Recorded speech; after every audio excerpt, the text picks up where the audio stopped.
আজি ক'ত ক'ত গ'লো আৰু কি কৰিলো সকলোবোৰ দেখাইছো ৰ'ব।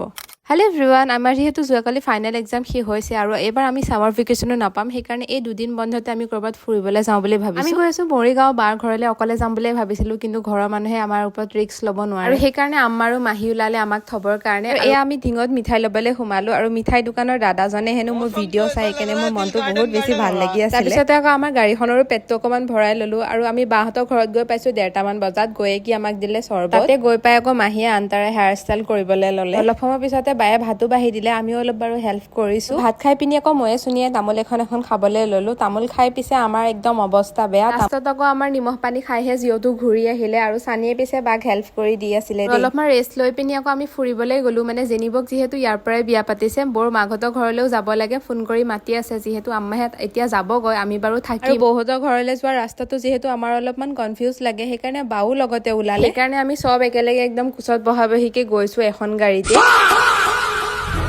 আৰু এই বৌহঁতৰ ঘৰত অলপমান কথা চথা পতাৰ পিছত আকৌ চাহ আনিলে। পিছে ইমান গৰমত চাহ খাবলৈ মনো নাছিল, পিছে খালো। আৰু তাৰ পৰা আহি আকৌ বাহঁতৰ ঘৰত সোমাই আম্মাহঁত যাবলৈ ল'লে। পিছে এনেকে কৰবাত থৈ গলে কান্দো, কিন্তু এতিয়াতো কান্দিব নোৱাৰো, ডাঙৰ হৈছো ন। আৰু তাৰ পিছত কাপোৰ কানি চেঞ্জ কৰি সন্ধিয়াকে আকৌ বাই চাহ দিলে। সেইকেইদিন মৰিগাঁৱৰ পৰা ব্লগ দি থাকিম বাৰু। আজিলৈ ভিডিঅ'টো ইমানে আছিলে, নেক্সট এটা ভিডিঅ'ত আকৌ লগ পাম, বাই।